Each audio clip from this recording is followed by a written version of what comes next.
Extrañeza es la palabra que mejor define lo que me suelen provocar los proyectos de Javier Ambrosi y Javier Calvo. Una extrañeza que deriva en fascinación al contemplar cómo fenómenos aparentemente lejanos comienzan a acampar a sus anchas en tus pensamientos y de forma natural, y te acaparan. De repente estás enganchado, sin retorno. La Mesías es como una prueba, y no es para todos. Si te sumerges, no saldrás rápidamente a la superficie, pero cuando salgas es probable que te encuentres más completo, tal vez más vulnerable o sensible. Diferente a fin de cuentas. Esta serie me pedía a gritos ser analizada, pero había que dar con el profesional adecuado. Y de forma accidental, o tal vez no tanto, llegó Laura Coronel a Locura Compartida. Laura es psicóloga general sanitaria con amplio conocimiento en el ámbito de la neurociencia. Además, se ha especializado en la ayuda a personas afectadas por prácticas de abuso ejercidas por sectas destructivas. Atentos, entramos en la primera consulta del año. Bienvenidos a Locura Compartida. Nunca te perderás siguiendo hasta estrellas un GPS gratis. Laura Coronel, bienvenida a Locura Compartida. Muchas gracias, Noemí. ¿Qué tal? Gracias a ti por tenerme por aquí. Pues venga, cuéntame con qué personaje de ficción te identificas. Vale, pues tengo que decirte que esta pregunta me resulta muy complicada. No ¿vale? eres la única. A todos nos pasa, ¿no? ¿Sí? Creo que me identifico con muchos personajes, ¿no? A lo mejor sí que te puedo decir más bien cuál es a lo mejor una de mis series favoritas, Vale. ¿no? Que además identifica un poco algo mío, que es mi trabajo, ¿no? Ajá. Y te diría que una de mis series favoritas se llama El Juramento. Anda, no la conozco. ¿No la conoces? No. Está en HBO. Ok. Vale. Y bueno, es una serie documental que habla de un grupo pues muy controvertido, se llama NXIVM. Ah, bueno. ¿Te suena? Sí. Ahora sí, ¿no? Sí, sí, sí. Es que hace poquito que bueno, pues que el líder está en la cárcel y todo esto. Sí. Es que ahora que lo dices, claro, me lo has dicho en español, pero sí que la había visto. Sí. The Vow. Sí, En The Bow. inglés. Sí. Sí que la vi. Buah, me dejó alucinada. Me encantó. Me gustó muchísimo esa serie. Además, ¿Y con quién te identificas de la serie? Pues a ver, tampoco es que me identifique con nadie en concreto, ¿no? Pero creo que es una serie que de alguna manera quita, ¿no? Un montón de mitos que a veces tenemos sobre las personas que entran en este tipo de grupos, ¿no? Y a mí lo que me suscitó esta serie es, qué fácil es entrar en uno de ellos, ¿no? A mí que me interesa la psicología, ¿no? Que soy psicóloga. Sí. Ves, ¿no? La metodología, a priori, se supone que es una academia, ¿no? Sí. De coaching y de desarrollo personal y tal, ¿no? Sí, y es la forma como de el anzuelo, digamos. El anzuelo, efectivamente, ¿no? Entonces, como es una serie que en ese sentido va un poco lenta, ¿no? Porque explica muy bien, no solo en un capítulo, sino en varios, ¿no? Cómo es el método de captación. Sí. Pues yo creo que es muy fácil como empatizar, ¿no? Y entender, qué fácil en realidad es entrar sin saber dónde estás entrando, ¿no? Entonces, me gustó mucho. Un poco de miedo, ¿verdad? Un poquito. Pues sí. Vamos al lío de la Mesías, que bueno, es otra de estas organizaciones coercitiva, como lo llamáis los psicólogos, sí. que en lenguaje popular es secta. Uh-huh. Vamos a empezar por el principio. Stella Maris viene del latín y significa estrella de mar. El primer uso fiable de la expresión Stella Maris, que se conserva en los escritos de Pascasio Radbertus en el siglo IX, escribía María, Stella Maris, como una guía a seguir en el camino hacia Cristo para no zozobrar en medio de la tormenta que alza las olas en el mar. Un término nada desencaminado para el nombre de la banda formado por las 6 hermanas que vagamente fue inspirada en la historia real de Flors Marie.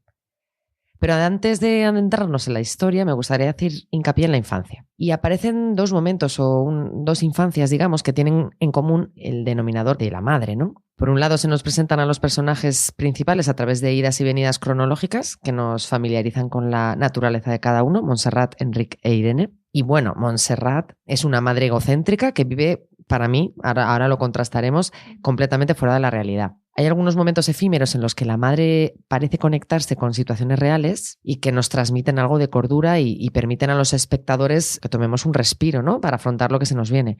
Pero básicamente Montserrat instrumentaliza a sus hijos para hacer pues lo que le viene en gana. Enrique e Irene son 2 hermanos que afrontan sus dificultades pues, a través de esa unión fuerte, ¿no? que constituye su poder. El segundo momento de la infancia que nosotros vemos es ya con las 6 hijas completamente manipuladas psicológicamente con un apego extremo y enfermizo hacia su madre. Y entre los rasgos comunes que vemos en estas 2 tandas de hermanos, digamos, es que están tan unidos entre ellos como aislados del mundo.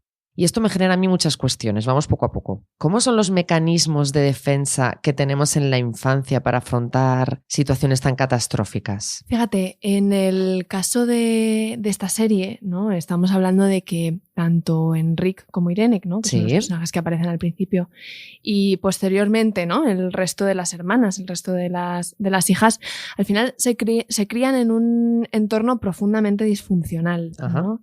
Disfuncional quiere decir que hay pues un desarreglo, ¿no? Respecto del funcionamiento sano de la familia, ¿no? O dicho de otra manera, la familia no cumple con las funciones que le corresponden, ¿no? Entonces, en nuestra cultura, pues se entiende que los padres tienen la función de criar a su hijo y ayudarlo para ayudarlo a convertirse, ¿no? en un adulto autónomo y que funcione solo, ¿no? Y para ser un adulto autónomo, ¿no? Pues al final uno necesita ese acompañamiento. Claro, conocer la realidad, ¿no? Y desarrollar sus habilidades para integrarse en el mundo, ¿no? Y para esto, pues el rol de los padres es una cosa fundamental, ¿no? Además es que no basta con cubrir necesidades básicas. Las necesidades básicas, ¿no? Pues alimentar a los hijos, darles de comer, asearlos, etcétera, ¿no? Sino que tiene que haber algo más, ¿no? Es decir, es fundamental, estamos de acuerdo, pero tiene que haber algo más. Los padres tienen que ser figuras de protección y para esto tienen que funcionar, por una parte, como trampolín, ¿vale? Es decir, tienen que motivar al niño para que explore su entorno y conozca el mundo. Y esto es un requisito fundamental para que desarrolle sus habilidades, ¿no? Pues un niño al final aprende a hablar interactuando con los demás, jugando, ¿no? Relacionándose con otros niños. Los padres tienen que fomentar esa exploración. Pero claro, por otra parte, los padres también tienen que actuar como puerto marítimo en tierra firme, ¿no? Es decir, un niño no va a explorar y no va a salir al mundo si no se siente seguro y confiado para hacerlo, ¿no? Entonces, para darle al niño, para ofrecerle, ¿no? esta seguridad, pues los padres tienen que estar presentes, ¿no? en la vida del niño, tienen que ser sensibles a sus necesidades, ¿no? Y tienen que estar disponibles para ofrecerle ese apoyo y ese consuelo cuando el niño se enfrente a los desafíos, ¿no? y a los miedos y a las dificultades naturales de la vida, ¿no? Y entonces para eso hay un ingrediente que yo siempre digo que es fundamental, que es la predictibilidad. La predictibilidad es esa sensación que tiene el niño de que si necesita a sus padres van a estar ahí para él y para apoyarlo y para ayudarlo. Que esto, ¿no? viene desde bebés, ¿no? Con el tema de las rutinas. Totalmente. Esto es una cosa que desde el minuto, ¿no? en el que nace ese vínculo se empieza a crear, ¿no? Y la forma en la que actúen los padres con sus hijos, pues va a hacer que sus hijos, en parte, ¿no? tengan una percepción u otra, ¿no? Entonces, claro, ser predecible para tus hijos requiere que seas muy consistente con tus acciones. Y yo creo que este es justamente el problema que vemos con Montse, ¿no? Es decir, Montse al final es muy poco consistente con sus acciones. Un día está, otro día no está. Un día es cariñosa con sus hijos, al día siguiente es muy fría, ¿no? Un día los abraza, otro día incluso los agrede, ¿no? Es decir, esa inconsistencia lo que hace es que estos niños crezcan en un mundo pues totalmente desordenado y totalmente inseguro, ¿no? Esto es lo que decimos como apego inseguro, ¿no? Efectivamente. Que a su vez genera muchísima dependencia, ¿no? Por ese como refuerzo intermitente. Efectivamente, así es, ¿no? Entonces, claro, en un ambiente tan hostil, el niño sufre, ¿no? Y de alguna manera necesita desarrollar de manera natural y además de forma muchas veces inconsciente, ¿no? Algún tipo de estrategia que rebaje el dolor o el sufrimiento que esté viviendo en ese momento para poder seguir, porque un niño al final no tiene la opción de elegir otro modo de vida, ¿no? El niño está donde está y no le queda otra, ¿no? Entonces necesita protegerse emocionalmente, ¿no? Y esto es a lo que nos referimos cuando hablamos como mecanismos de defensa, ¿no? Entonces hay pues todo tipo de mecanismos de defensa, los más conocidos o a lo mejor los más comunes serían, pues por ejemplo, uno que es negar o minimizar el maltrato, a lo mejor, ¿no? Que pueden estar recibiendo. Racionalizarlo, ¿no? Claro, eso es, o minimizarlo, ¿no? Es decir, sentir como que eso es lo normal, ¿no? Sí. De hecho, además, esto es una cosa que vemos en la serie, ¿no? Es decir... Claro, es que te iba a preguntar, porque ¿qué genera esta infancia dramática en la vida adulta? El tema de la infancia sale siempre. Uh-huh. Y es verdad que Enrique e Irene lo manifiestan de forma diferente, pero es que también dentro de ese triángulo, ¿no? De Montserrat, Enrique e Irene, sí, viven una infancia distinta. Porque a Enrique, digamos que siempre lo envuelve con amor, ¿no? uh-huh. Y con Irene es un enfrentamiento todo el rato. Permanente, sí. Sí, es verdad, el trato, el vínculo, ¿no? La relación que tiene ella con Enrique, ¿no? O con Irene es diferente. Incluso además, luego en su vida adulta tiene efectos distintos, ¿no? Por ejemplo, pues en el caso de Irene es una mujer pues yo creo mucho más defensiva en realidad, ¿no? Es decir, ella... Pero también por aprendizaje, ¿no? Claro, efectivamente, ¿no? Su madre le ha dado mucha más caña, ¿no? Sí, la ha enfrentado todo el rato. La ha estado enfrentando continuamente, ¿no? Y yo creo que ella de alguna manera adopta una postura de defensividad, ¿no? Uh-huh. Y además esto se ve claramente luego en cómo es su aparente carácter, ¿no? En su vida de adulta, ¿no? Ella hace una especie como de borrón y cuenta nueva, ¿no? A mí me sorprende mucho porque ni siquiera su marido sabe de su historia, ¿no? Y sí, sabe de su familia. Eso es alucinante. Eso es alucinante, ¿no? Porque al final, incluso en un momento dado en la boda, ¿no? Ella cuenta que nadie de su familia va, pero el marido no sabe ni por qué, ¿no? O sea, no sabe que tiene hermanas, no sabe nada, ¿no? Ella hace una evitación totalmente, ¿no? Y luego también es mucho más agresiva, ¿no? O intransigente luego cuando vuelve, ¿no? A verse, lo cual tiene su utilidad, ¿no? Desde mi punto de vista. Luego Enrique, por su parte, lo lleva completamente de otra manera, ¿no? Como decías antes, pues él a lo mejor es mucho más víctima de ese refuerzo de la dependencia de su madre, efectivamente. Porque es que además tiene un rol como de hombre-mujer, ¿no? Eres el hombre de la casa, o sea, dame un beso, ¿no? Tiene una nota ahí un poco... Sí. Es un poco raro, ¿no? Porque luego además... Sí, asqueroso, vamos a decirlo así, sí. Sí, al final, luego en esa alucinación que tiene, ¿no? Al final del todo, que se da un beso con su madre, ¿no? Sí. Pues da hay una sensación, pues eso, ¿no? De esa relación tan extraña que tiene, ¿no? Sí, pero bueno, él pues actúa de otra manera, ¿no? En su adultez recurre más a las drogas, ¿no? Vías de escape. Tiene una vida mucho más desordenada que Irene, ¿no? Es decir, al final, pues no es aprendizaje, también es personalidad, es el conjunto un poco de las dos cosas, ¿no? Sí, porque está mucho más perdido, es curioso. Sí, está mucho más perdido que ella. Y Montse, que es el gran tema, es el único personaje de la serie donde vemos una evolución completa. ¿Qué le pasa a la madre joven? Montse me ha parecido un personaje, por una parte, muy polémico, ¿no? Porque yo creo que es villana, pero también es víctima. ¿De sí misma? Sí, de sí misma y también de su vida, ¿no? Porque ella ya nace en una situación pues de precariedad económica, ¿no? Al menos esa es la sensación que da al principio de la serie, ¿no? Donde pues ella escapa, ¿no? De una relación aparentemente de maltrato, ¿no? Una relación bastante tormentosa y no tiene a dónde irse, ¿no? Es decir, no tiene dinero, se busca un piso y ejerce la prostitución, ¿no? Para ganar un poco de dinero y poder pagar continuar con los niños, ¿no? Claro, además con 2 niños Pero acuestas. rechaza la ayuda familiar. Eso me ha parecido muy interesante, ¿no? Porque ahí también es donde se ve un poco esa parte de la personalidad que a veces obviamos, ¿no? Ella tiene una hermana. Y unos padres. Y unos padres. Y se ve que la hermana y ella seguramente hayan vivido lo mismo, ¿no? Lo que pasa es que las dos pues reaccionan de formas muy diferentes, ¿no? Lo cual ahí ese es el punto a lo mejor de personalidad de ella, ¿no? Y efectivamente rechaza completamente la ayuda.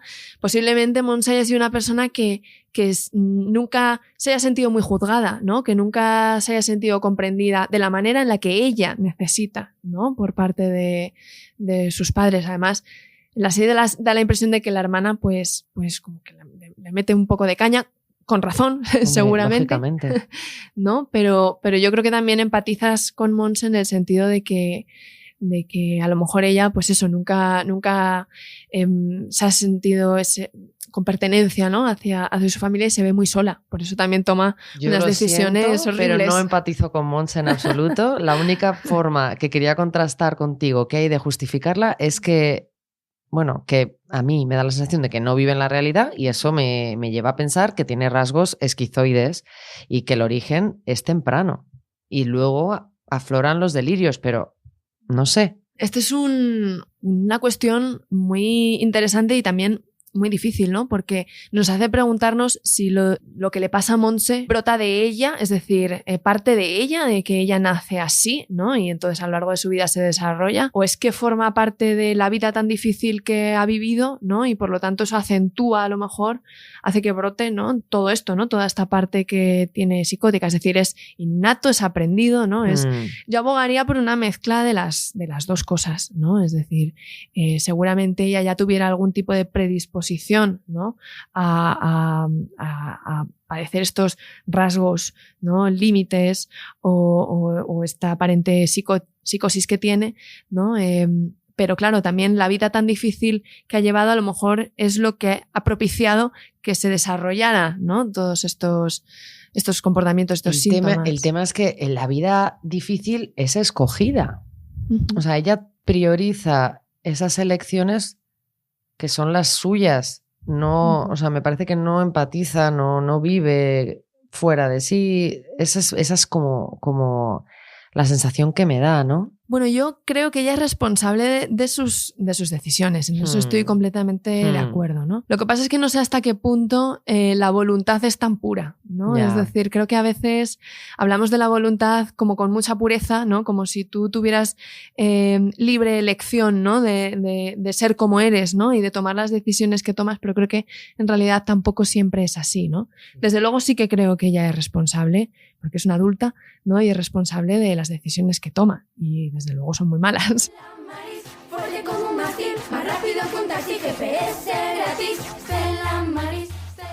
La Montserrat Mesías, ¿cuánto de conciencia tiene de ese nuevo rol? ¿Cómo suelen ser estos líderes que tú conoces por tu experiencia? Cuando hablamos de un líder de una secta, como tal, estamos hablando de personas normalmente que son las fundadoras, ¿no? de estos grupos, que se autoproclaman, ¿no? Los líderes con el pretexto de que poseen pues unas capacidades extraordinarias, unos conocimientos, ¿no? que nadie tiene, entonces se hacen llamar a sí mismas pues gurú, ¿no? O maestro, o como es en este caso la Mesías, ¿no? o el canal con Dios, que es un poco lo que ella reivindica, ¿no?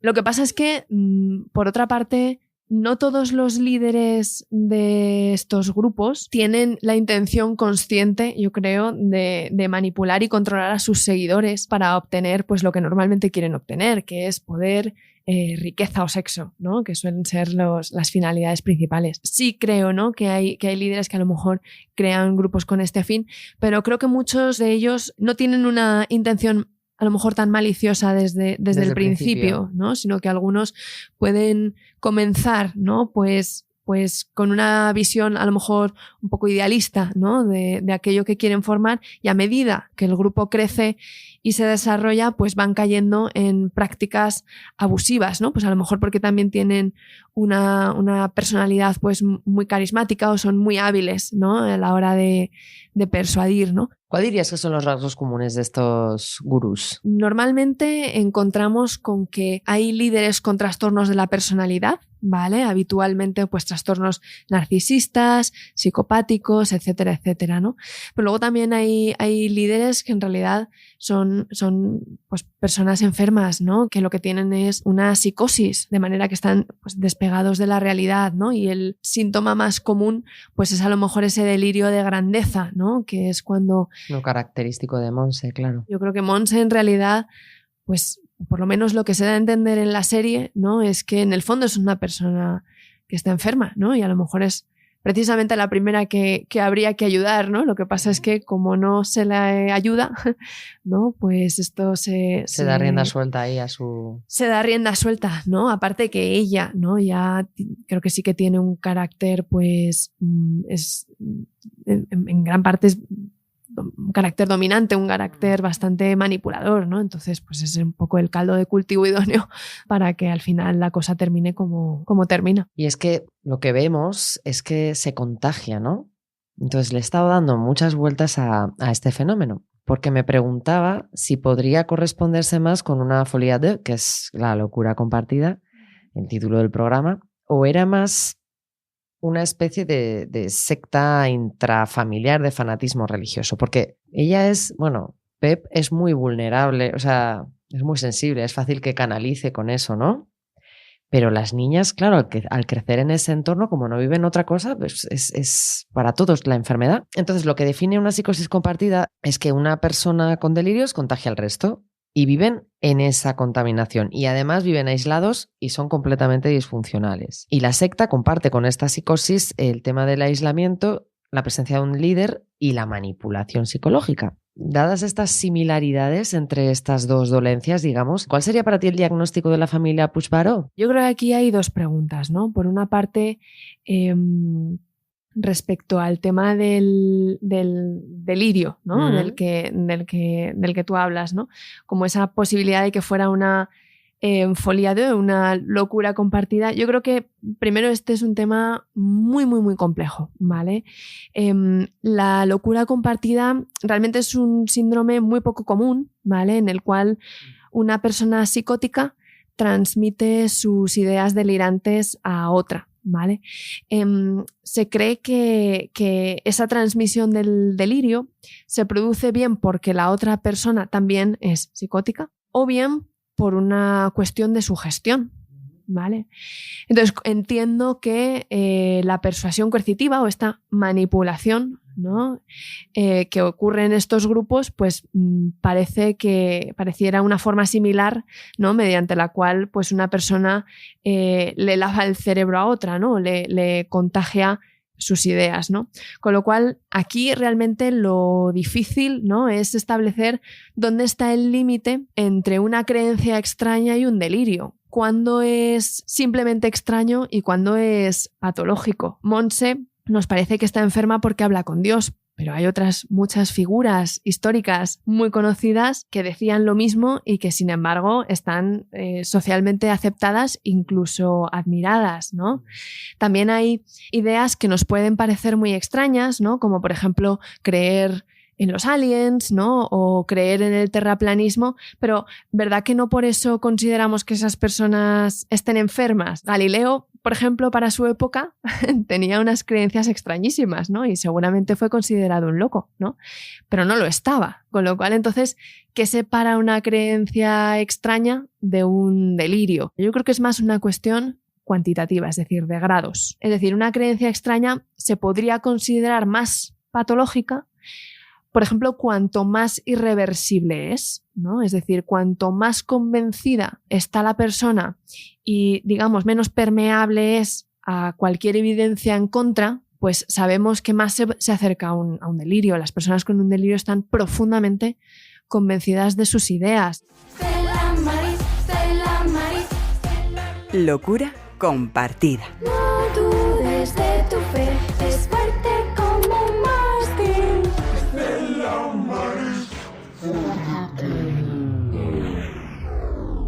¿Existen perfiles psicológicos más susceptibles que otros para conectar con alguna organización de estas características? Pues mira, esto también es muy interesante porque no existe un perfil como tal, ¿vale? Lo que sí que existen son factores de riesgo que nos hacen más vulnerables, ¿no?, a entrar en uno de estos grupos si somos abordados en el momento oportuno. Entonces, ¿qué tipo de factores nos hacen más vulnerables? Pues primero presentar algún tipo de vulnerabilidad psicológica, pero que podemos tener todos en un momento dado, ¿no? Por ejemplo, sentirnos solos. Todos necesitamos encajar en un grupo. Sentirte especial, sentirte importante, la insatisfacción con la vida, ¿no?, o la rebeldía ante la realidad social, pues todo esto son cosas que nos hacen vulnerables. Entonces ahí tienes un caldo de cultivo idóneo para entrar en un grupo de estos, pero es que esto nos puede pasar a cualquiera. Explícanos un poco el círculo, ¿no? Porque tú estás ante esta situación vital, por ejemplo, y de repente te captan, ¿no? Y luego hay un mantenimiento, una codependencia, los abusos, de repente decides salir, volver a vivir y es como un círculo, ¿no? ¿Cómo es este proceso? Lo primero que resaltaría es que, vamos a ver, los profesionales no utilizamos la palabra secta porque es una palabra que no define exactamente el problema, ¿vale? Es decir, la palabra secta, pues al final viene de dentro de las religiones para señalar a un grupo minoritario que se separa de una religión mayor, ¿no? Y se le señala pues como traidor por negar las creencias ortodoxas de esa religión mayor. El problema está en las técnicas de manipulación que se utilizan dentro del grupo para captarte y para conseguir dominar tu voluntad y hacerte dependiente del grupo con un fin. Ellos te captan utilizando el engaño y entonces nadie entra voluntariamente en una secta porque cuando hay engaño tú no puedes elegir libremente dónde estás entrando, ¿no? Entonces tú entras pues en un grupo pues con muy aparentemente inofensivo, con características incluso pues atractivas porque hablan de lo que a ti te interesa y no es hasta que tú ya estás comprometido, ¿no?, con el grupo porque te tratan muy bien, porque te hacen sentirte especial, etcétera, etcétera, hasta que empieza a surgir la siguiente fase, ¿no?, que es una fase de desestabilización y adoctrinamiento. Una vez que ya se han ganado tu confianza, lo que empiezan a hacer es que crees una identidad de grupo que tenga muchísima más fuerza que tu identidad individual. Entonces, para ello lo que hacen, por ejemplo, ¿no?, porque hacen muchas cosas, pero una de las formas que tienen es primero te hacen sentir que estás en un grupo único, ¿no?, en una especie de élite. Eres especial. Efectivamente, ¿no? Y que tienes que demostrar que mereces estar en el grupo, ¿no? Y para eso, pues requieren de ti cierto compromiso, ¿no? Y entonces lo que van a hacer también es un poco como que te mimetices con el grupo. Utilizan un lenguaje, ¿no?, que solamente ellos utilizan, te cambian el nombre, y esto es una cosa que se ve en la serie. Tanto a Enrique y a Irene les cambian el nombre, y esto es muy útil porque de alguna manera también para destruye... despersonalizar un poco, ¿no? Eso es, ¿no? Destruye tu identidad individual, ¿no? Tú dejas de ser tú y pasas a ser pues una pieza más del puzzle, ¿no? Y además buscan también debilitar tu identidad individual haciéndote adquirir pues una percepción muy negativa de tu pasado y de tu entorno, es decir, de las personas de tu familia, ¿no?, de las personas que no están dentro del grupo, ¿no? Entonces, pues cualquier problemilla que tengas, por pequeño que sea, pues ellos lo engrandecen y culpan a tu pasado y a tu entorno de que estés de esta manera, ¿no? Entonces ellos se presentan como un poco tu salvación, ¿no? Es decir, aquellos que te van a ayudar a salir de aquí. Y además tú lo sientes así porque durante un tiempo, ¿no?, en la primera fase realmente te ayudan o te dan eso que tú estás buscando, ¿no? Con lo cual, una vez que ya estás, ¿no?, muy dentro del grupo es cuando empiezan ya pues a venir las intimidaciones, las amenazas, a veces los trabajos forzosos. Bueno, y las pruebas, ¿no? Porque creo que como que el sacrificio es común en estas organizaciones. Que aquí aparece...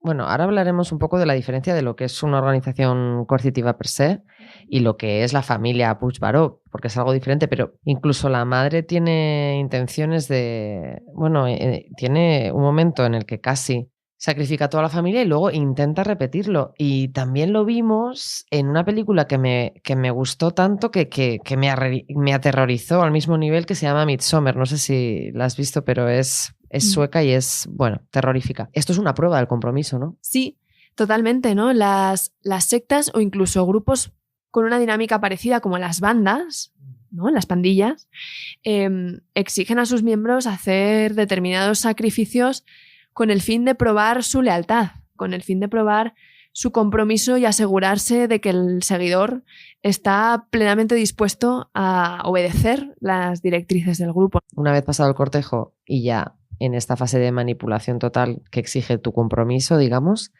entiendo que ahí te dan como refuerzos intermitentes, ¿no? Momentos en los que te dan lo que quieres, momentos en los que te exigen y así te van manteniendo. Una de las técnicas de manipulación es ese refuerzo intermitente, de manera que lo que hacen es que aquellos comportamientos que benefician al grupo, pues te los premian, y todo aquel comportamiento que no desee el líder, ¿no? o que no vaya en contra del grupo, los castigan. Cuando estás perdido en ese momento, ¿qué posibilidad hay de que intentes salir? Hay muchas opciones, ¿no? Es decir, hay gente que sale de forma voluntaria y sin ayuda, pero claro, una vez que ya lleva un tiempo y una vez que de alguna manera, pues, o bien contacta con el mundo exterior, o bien está agotada, o bien se ha decepcionado, ¿no? Por no ver cumplidas las promesas que le hicieron entrar, o por ser testigo a veces de daños hacia otros, o por ejemplo porque observa que el grupo ejerce ciertas actuaciones que van totalmente en contra de la doctrina o en contra de los valores que se supone que profesa, ¿no? Entonces sí que hay gente que llega a un punto en el que no puede más y decide salir por sí misma. Pero luego también hay gente que lo solicita ayuda, ¿no? A sus familiares o a un profesional, etcétera, etcétera, ¿no? Y luego también hay gente que sale de un grupo porque el grupo se desarticula. Y esto es un problema porque salir físicamente de un grupo no quiere decir que hayas salido mentalmente de un grupo. Entonces, cuando... De hecho, se ve muy bien en Nexium cómo Sí. sale la hija, ¿no? Porque la madre la saca y está... ¿Cuánto tiempo se tarda en que se vuelva a colocar en su lugar? Claro, pues porque fíjate, tú tratas con este tipo de pacientes. Sí, efectivamente. Todo esto va a depender de muchísimas cosas, ¿no? Evidentemente, claro, la terapia psicológica, ¿no? Pues para esto es una enorme ayuda, ¿no? Porque de alguna manera ayudamos a la persona, al exmiembro, a comprender cómo funcionan estos grupos, a comprender por todo lo que ha ido pasando y a darle en ese sentido pues un punto de vista externo para que haga ese clic y se desvincule, digamos, emocionalmente o mentalmente de ese grupo. Evidentemente, ninguno tiene la posibilidad de elegir entrar o no. O sea, nacen en ese entorno, es bastante diferente. Sí, efectivamente. Y no conocen, no tienen una vida previa. Entonces el arraigo tal vez sea superior. Claro, esto es lo que llamamos las segundas generaciones, ¿no? Es decir, hay gente que contacta con el grupo pues a lo largo de su adolescencia o de su vida adulta, pero hay gente que nace en estos grupos pues porque sus familiares ya están dentro.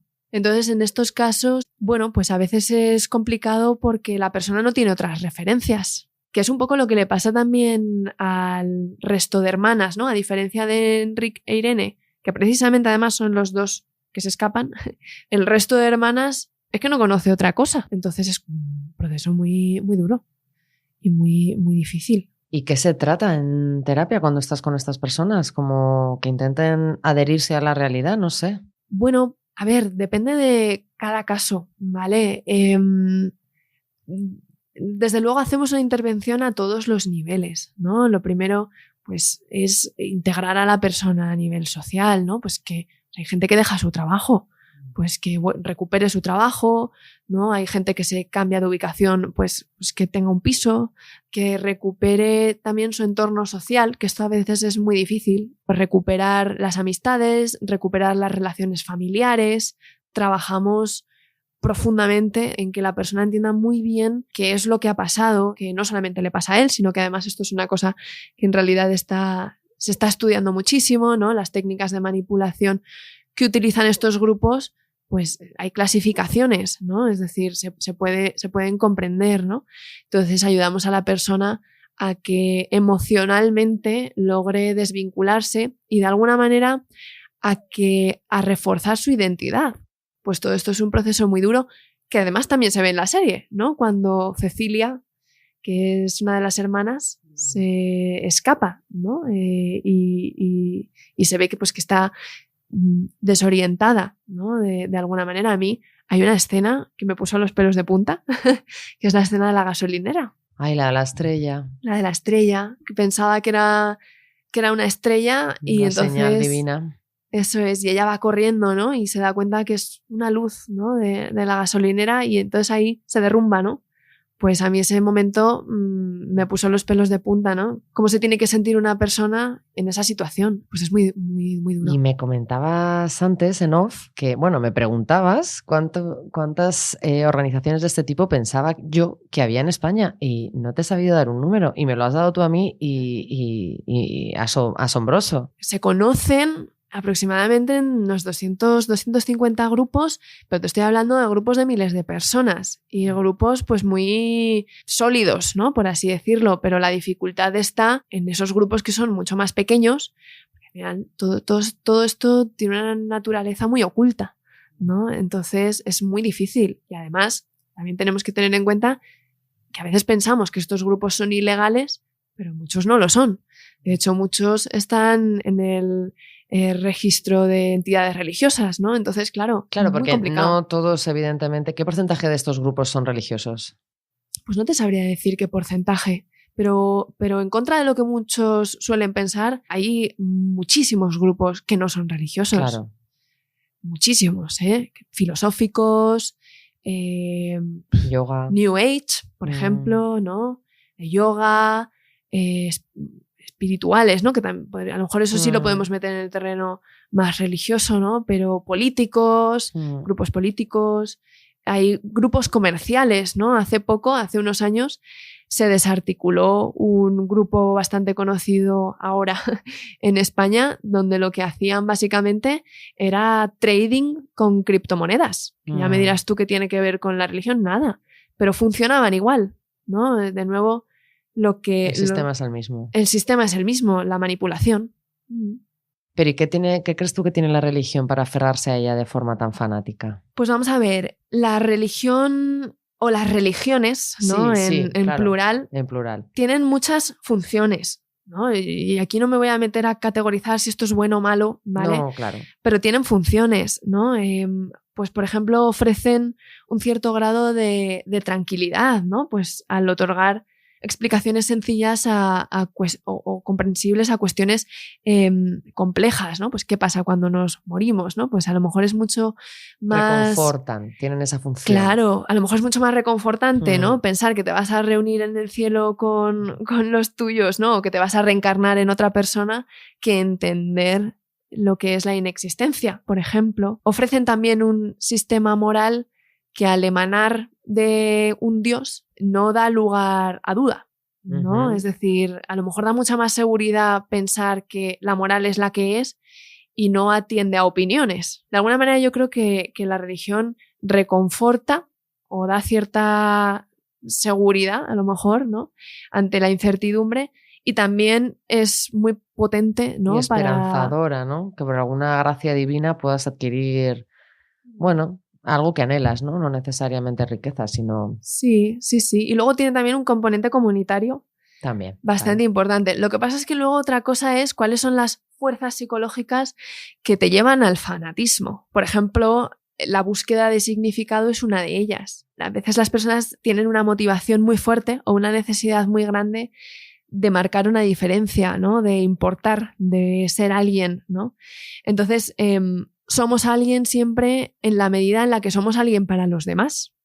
Con lo cual, muchas personas pues recurren a un grupo, ¿no? El cual espera que tú adoptes, ¿no? Sus normas y sus valores, pero a cambio te ofrecen aceptación y respeto, por ejemplo. O, por ejemplo, otra fuerza psicológica, ¿no? que puede llevarte al fanatismo es la ideología. Al final los grupos se sostienen pues porque tienen unas ideas compartidas, ¿no? Y entonces pues la ideología es lo que identifica la razón de ser del grupo, ¿no? Y establece pues unos objetivos, ¿no? Y te marca unas directrices, ¿no? Y ya sabes pues por dónde tienes que ir. Sí, y luego, es que es muy potente asemejarse con alguien, ¿no? Más que diferenciarse, es una Eso fuerza Eso es. como un imán. Sí, realmente cuando te metes en estos temas, ¿no? de sectas, de radicalización, de fanatismo, ¿no? Te das cuenta de que la psicología social, que es la que estudia cómo funciona el ser humano en grupo, es fundamental para entender todo esto. Algunas curiosidades. Todos los aspectos de la serie están enormemente cuidados y voy a destacar 3. Por un lado, la música, diseñada por Raúl Refri e Hidrogenés. Raúl Refri ha producido discos de artistas como Rosalía, El Niño de Elche, Guitarrica de la Fuente o Silvia Pérez Cruz, y ha firmado bandas sonoras de películas de Isaki La Cuesta, por ejemplo. Él se encarga de la banda sonora de toda la serie. El dúo Hidrogenés, que trabaja a nivel multidisciplinar, son los artífices de las canciones originales del grupo Stella Maris. Una absoluta genialidad. El segundo aspecto es la coreografía, que viene de la mano de la mallorquina Belén Martí Lluch. Ella forma parte del colectivo Mucho Muchacha y también trabaja íntimamente con La Tristura, una compañía de artes escénicas que, si alguien no la conoce, que se ponga a investigar.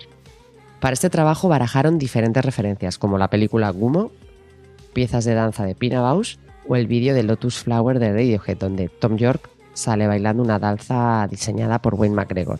Cada canción de Stella Maris tiene su propia coreografía, y luego hay escenas que están completamente coreografiadas, aunque no lo parezca, y otras que son coreografías claras, como el baile de Enrique en el sótano o el zapateo sobre la mesa para hacer reír a sus hermanas cuando están enfermas de varicela. Los gestos de Montserrat, cuando se comunica con Dios, constituyen un trabajo iconográfico en el que Belén intervino hasta en la expresión facial de las 2 actrices que lo interpretan, Lola Dueñas y Carmen Machi. El tercer aspecto a destacar es el vestuario, diseñado virtuosamente por la estilista Ana López Cobos. Uno de los retos mayores a la hora de realizar el vestuario de la Mesías ha sido crear a esta familia a lo largo de 3 décadas diferentes y con 3 personajes principales que son Irene, Enric y Montse, interpretados por diferentes actores. Hay algo muy particular en la Mesías con respecto al vestuario, ya que hemos intentado que fuera emocionalmente narrativo. Y emocionalmente narrativo apelando un poco a qué situaciones o en qué momento están los personajes en cada una de esas décadas.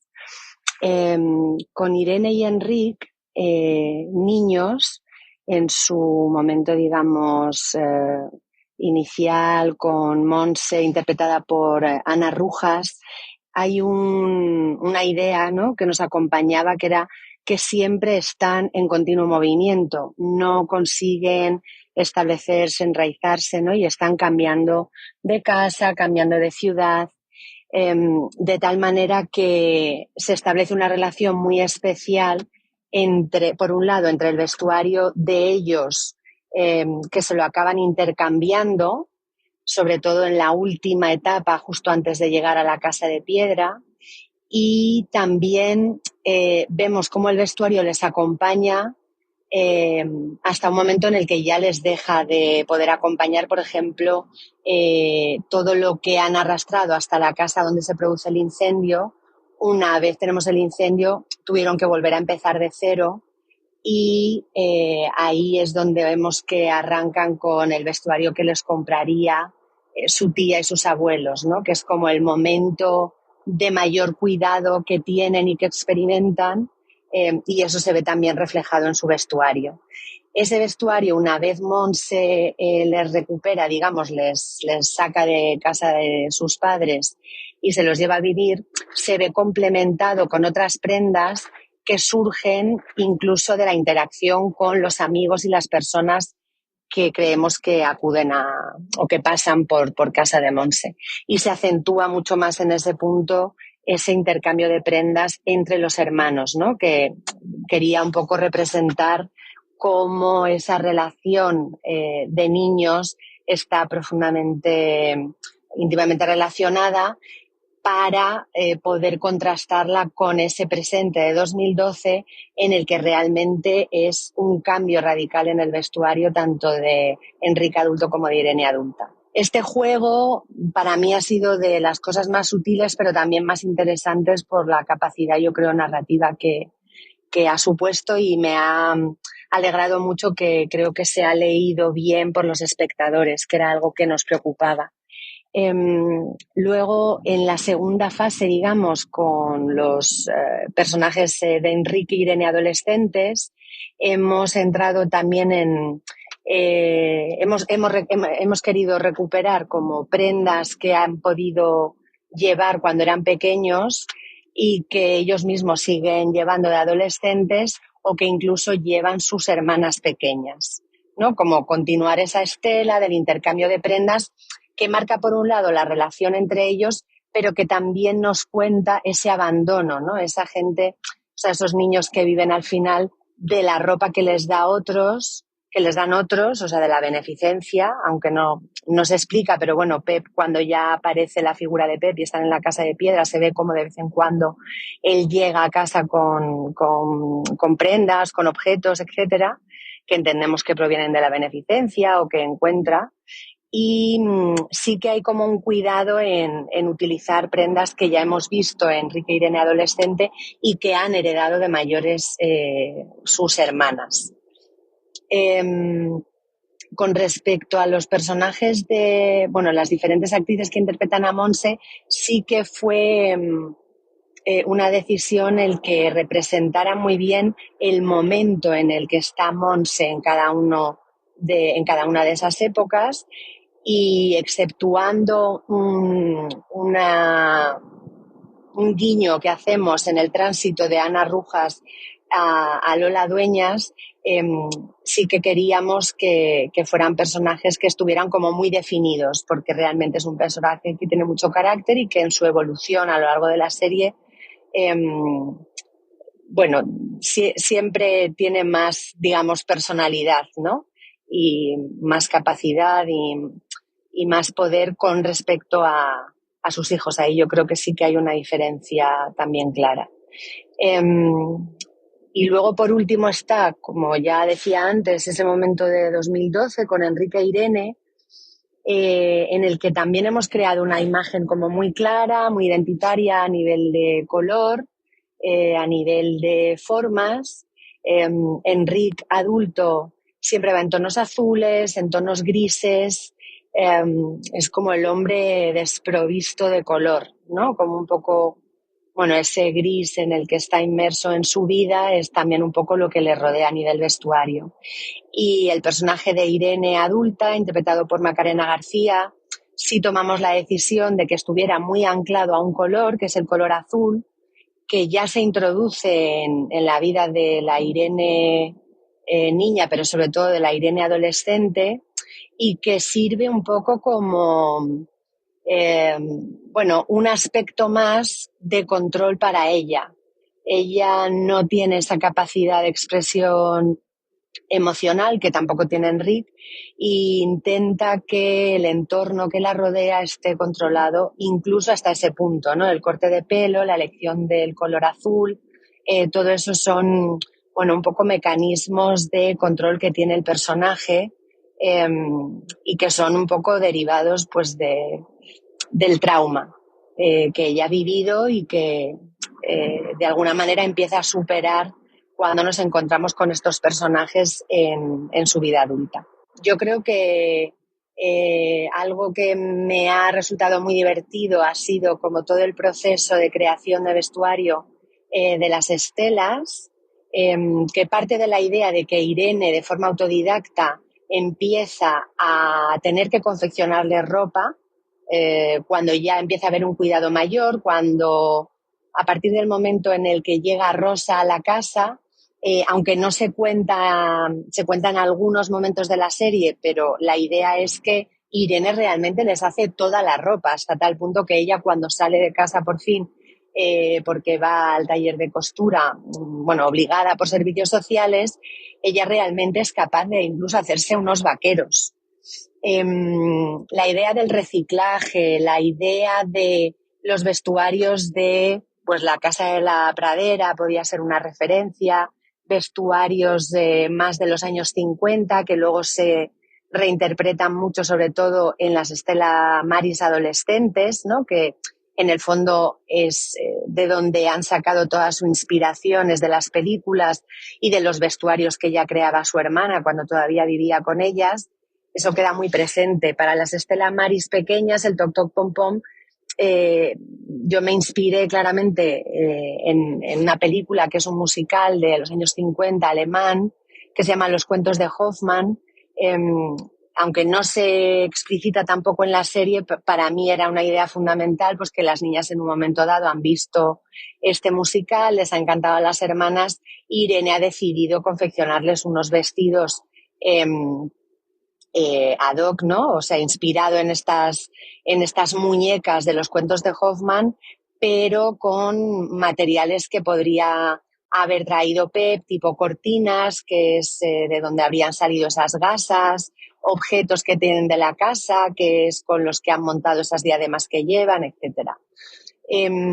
Hay algo también muy interesante que yo creo que cuenta el vestuario de la serie, que tiene que ver con el encierro de estos personajes y con ese desfase de cómo van vestidos estos personajes, que como espectador yo creo que normalizamos absolutamente, y el contraste con el exterior, que yo creo que esto se ve la primera vez que Enric sale, como Enric adolescente, cuando va a retirar el árbol de esta casa para la que trabaja Pep, y luego de una manera como mucho más clara cuando van al Festival Cristiano, ¿no? Ahí vemos que realmente están prácticamente llegando a los 2000, o sea, es una escena indie, aunque sea un entorno religioso, sí que queríamos contar como un mundo indie, que además estaba muy de moda también en esa época, los Boy Scouts, o sea, todo ese tipo de personajes de figuración que teníamos en el Festival Cristiano contrasta muchísimo con ese vestuario que llevan Enrique e Irene. El trabajo con los actores, la verdad que ha sido maravilloso, porque creo que ha sido un trabajo de creación. Ha habido personajes que, bueno, todos han tenido su dificultad, pero bueno, ha habido mucho compromiso por parte de todos los actores y actrices que han participado, y yo me siento muy afortunada porque creo que hemos hecho una creación de personaje conjunta, que hemos caminado todos por el mismo camino, y sobre todo me siento muy orgullosa porque realmente ha sido un trabajo de guión impresionante de los Javis, y creo que en muchos aspectos, no solamente mi departamento, sino el de arte, el de fotografía, hemos conseguido plasmar lo que yo creo que ellos tenían en la cabeza cuando escribieron este proyecto.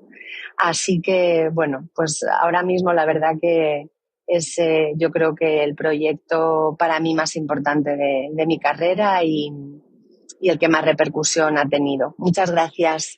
Volviendo a los personajes, para mí el más potente sin duda es Irene. Todas las ilimitadas ofensas de su madre como que la dotan de una fuerza interior imparable, y además verla transgredir de su frialdad de supervivencia hasta la apertura emocional es un disfrute. Sí. En el caso de Enric, parece que dispone de un mecanismo o una especie de disparador que de alguna forma lo sitúa en el punto de partida y lo envenena rápido, porque podemos apreciarlo cuando vuelve a buscar a sus hermanas y su madre lo ridiculiza para volver a tener el control sobre él. Y es un mecanismo súper rápido. Y cuando se va a la India, lo vemos como en la comodidad que siente dentro de un grupo con determinadas inclinaciones.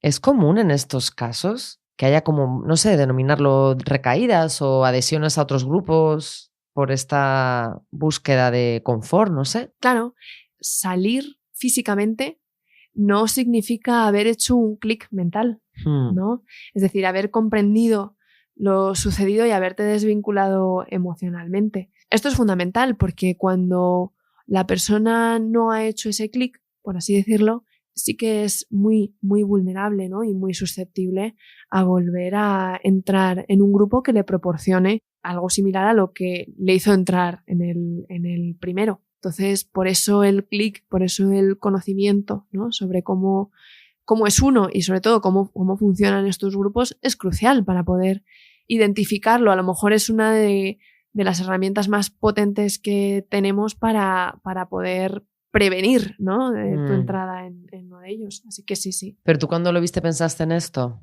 Porque digo, a lo mejor, no sé, va a la India, tiene su experiencia y vuelve renovado, pero a mí me dio la impresión de que se vuelve a enganchar. Sí, porque además, de hecho, parece como que se ve, ¿no? Es decir, él cuando llega a la India y tal, pues va a una de esas convenciones, ¿no? Y ve a esa madre Dios, ¿no? O mamá Dios que la llaman. Sí. Y le da un abrazo, ¿no? Y él se emociona mucho, etcétera. Entonces ahí se ve cómo él forma parte de toda esa masa, ¿no? de seguidores. Pero luego, después hay otra escena posterior, ¿no? En la cual se le ve a él como en un grupo reservado, ¿no? Que está al lado de ella y se le ve así como en un grupo reservado. Sí, con una función. Sí. Entonces a mí ahí me dio la impresión de que lo que querían mostrar era que no solamente había sido un ir y volver, ¿no?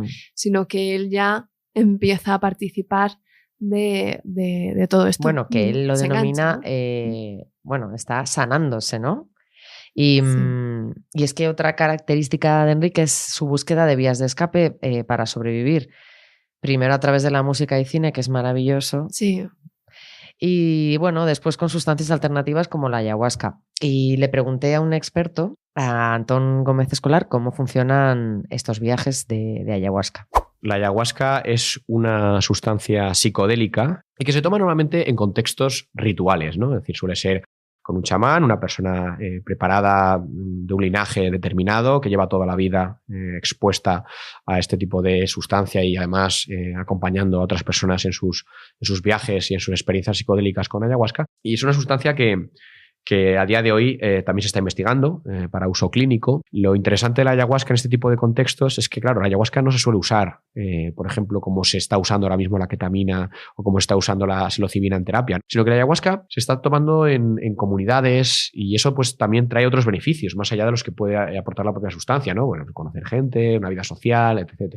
Pero ya de por sí la sustancia, como otros muchos psicodélicos, nos está demostrando que tiene algunos potenciales clínicos muy interesantes. Es verdad que hay mucha diferencia entre lo que es las creencias o los cultos, la cosmovisión de estos pueblos amazónicos que utilizan ayahuasca y los occidentales, ¿no? Nosotros venimos con un bagaje diferente, con una forma de entender el mundo diferente, más basado a lo mejor en la ciencia, más basado en el empirismo. Ellos tienen una visión mucho más espiritual de las cosas, mucho más relacionado pues eso con la religión, con el culto, con los ritos. Y en este sentido pues puede haber también diferencias importantes entre lo que entendemos los occidentales cuando tomamos ayahuasca y lo que entiende una persona nativa de la Amazonía, ¿no? O de una cultura amazónica. ¿Y a ti, Laura, qué te parecen a ti estos tratamientos alternativos? ¿Te parece que son útiles para tratar este tipo de trastornos, digamos? Pues la verdad es que no me parecen nada útiles y de hecho me parecen peligrosos. Los tratamientos alternativos, ¿no? Se denominan alternativos porque se usan en lugar del tratamiento convencional, que el tratamiento convencional es ese que está respaldado por la evidencia científica que demuestra pues su eficacia y su seguridad, ¿no?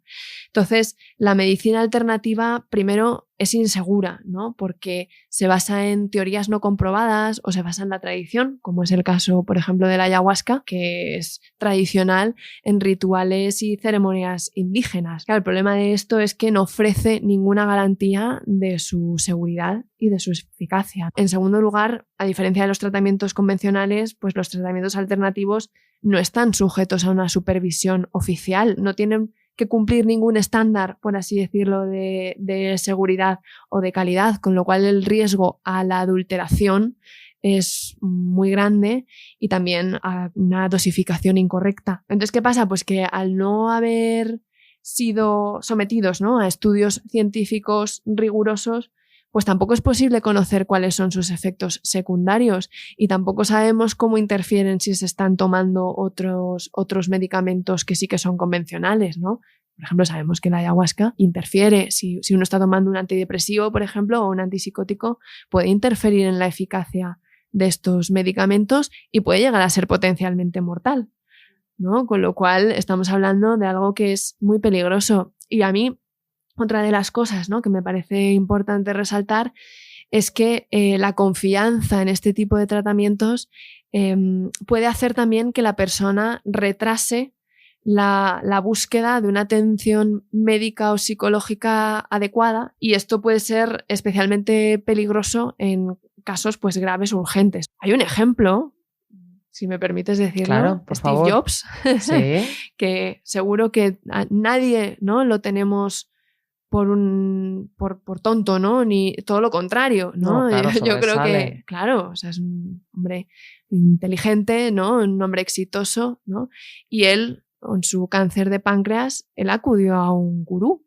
No sabía. Sí, le hizo una terapia, una dieta, ¿no? Pues muy específica, parece que fueron 9 meses, y luego al tiempo se dio cuenta, ¿no?, de que aquello no le estaba funcionando, y claro, también su cáncer pues había evolucionado. Bueno, pues tener claro que la medicina alternativa pues tiene Esos riesgos. esos riesgos, efectivamente. Y es que el caso de Enrique es especialmente complicado porque también vive un abuso. Y la forma en la que se nos muestra es increíble. Sí. Porque vive en ese...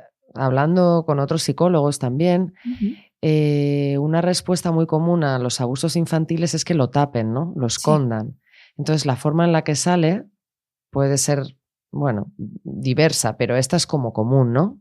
Tener este tipo de alucinaciones con la función de exteriorizar el trauma. Me gusta mucho que sea la figura de un alien. Sí. Porque al sin final... forma, ¿no? Un poco... Sin forma, extraño, algo que es ajeno, ¿no? Completamente ajeno a nosotros, completamente extraño, como que no debería estar ahí, ¿no? Sí. Y que sin embargo aparece en momentos en los que tiene pues contacto físico, ¿no? O está en la cama, ¿no?, con su madre, que es un momento como muy íntimo, ¿no? No lo había vinculado, pero es cierto. Sí, a mí, o sea, como que al principio no entendía muy bien, ¿no?, qué era lo que representaba ese alien, y al final yo lo entendí así, ¿no? Entendí que había sido víctima de abuso. Pero es común entonces tener una especie de alucinación con algo que no encuentras el origen, ¿no? En la edad adulta, si has sufrido abuso en la infancia. Una alucinación es una alucinación, ¿no? Sí, no deja de estar en la irrealidad. Claro, o sea, una alucinación se produce cuando tus sentidos se ponen en marcha sin que haya un estímulo que los ponga en marcha, ¿no? Pues yo veo algo, pues, por ejemplo, el sentido de la vista se pone en marcha cuando no hay nada físicamente, ¿no?, que estimule, ¿no? Ese sentido, ¿no? Esos receptores, ¿no? Entonces eso es una alucinación, ¿no? Entonces, bueno, yo creo que una cosa son las ilusiones, ¿no? Las pareidolias, pues yo qué sé, ¿no? Ves, yo que sé, una puerta de madera, ¿no? Y entonces ahí ves una cara que te recuerda, ¿no?, a alguien de tu pasado. Pues eso es una cosa, es una ilusión, ¿no? Como es en ese caso, y otra cosa es una alucinación, ¿no? Entonces, bueno, en el caso de una alucinación, yo creo que en este caso, en el caso de la serie, es en el fondo como una especie de simbolización, ¿no? O sea, no tengo del todo claro que, o sea, no sé si es tanto una alucinación que tiene él como un símbolo, ¿no?, de percepción. Y bueno, yo me puse a investigar, cómo no, el fenómeno de Flos Marie. Me quedé fascinada. Y bueno, por citar un ejemplo, uno de sus vídeos, bueno, esta familia eran como 10 hermanos, pero eran 8, ¿no? 6 o 8 que pertenecían al mismo grupo, y luego 2 se separan. Y son las 2 mayores, ¿no?, que forman este grupo que se llama Marías Pop, y tienen una canción que se llama Mayonesa y que tiene 2.700 visualizaciones y 756 comentarios. Quiero decir, hay gente que asiste directamente a este fenómeno. ¿Qué despierta en nosotros? ¿Por qué nos atrae tanto? Es como una especie de... Es que no lo sé, yo lo vivo como absurdo. Pues mira, yo creo que este tipo de fenómenos lo que despiertan en nosotros es algo muy humano, que es la curiosidad, Desde ¿no? luego.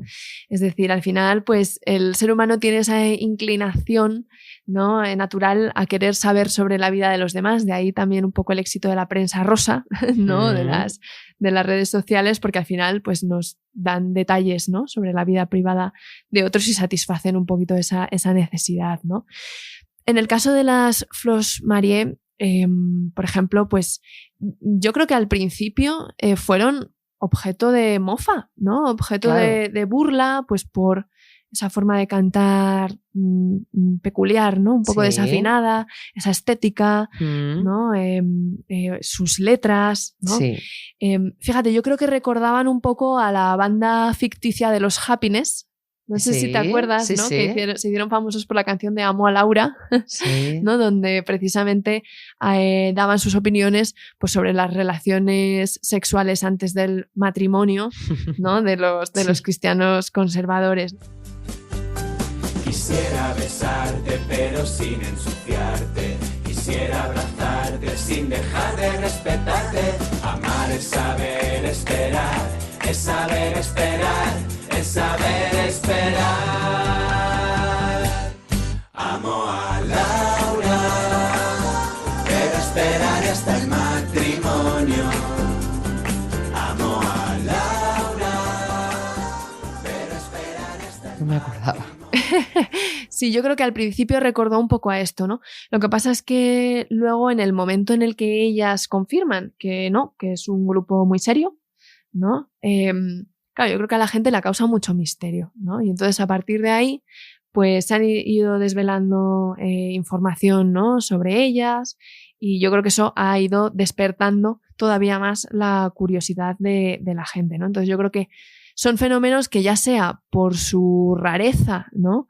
O porque hablan de temas incómodos o tabú, pues acaban haciendo virales, ¿no? El problema es que a lo mejor la línea, ¿no? Entre lo real y el rumor es muy fina, ¿no? O sea, y no es difícil a lo mejor pasar de la curiosidad al morbo, ¿no? Y a la confabulación. Cuéntame, ¿qué personaje tratarías para terminar de la serie? Pues fíjate, a mí el personaje me han gustado todos mucho y te tengo que decir que quien me ha despertado especial curiosidad es Pep.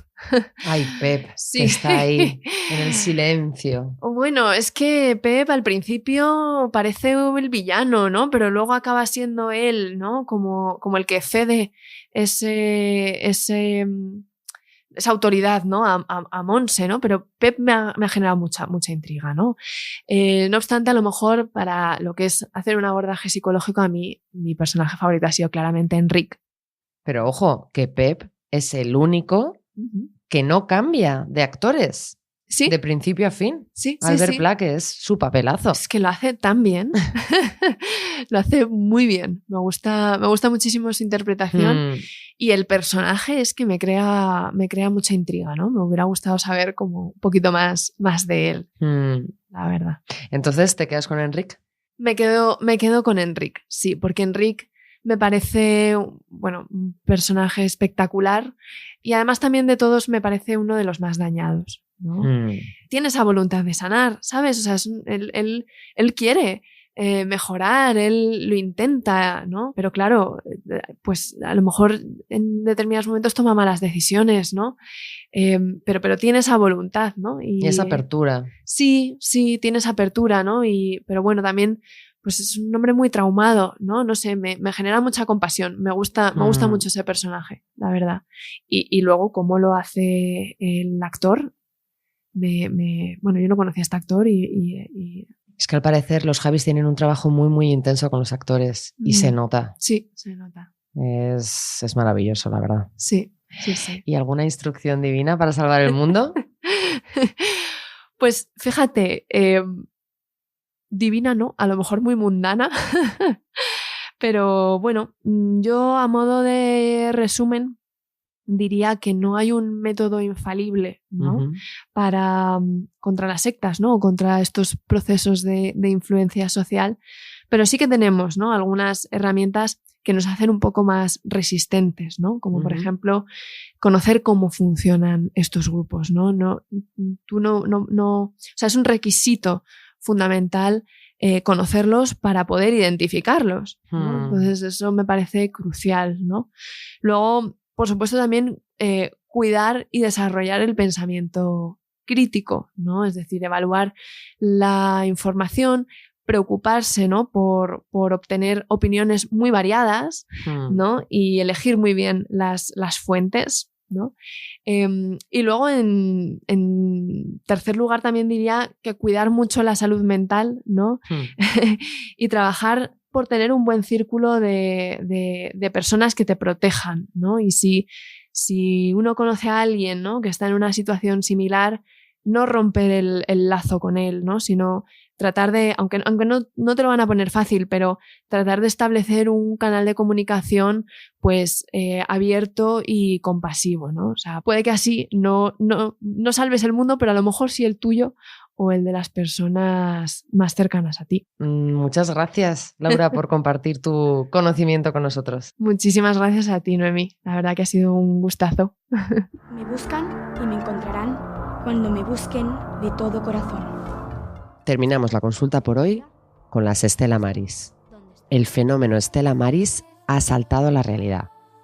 La banda dispone de una cuenta de Instagram con 30.000 seguidores y su primer álbum se puede escuchar en todas las plataformas. Muchas de sus frases se han hecho virales al igual que ocurre en la serie.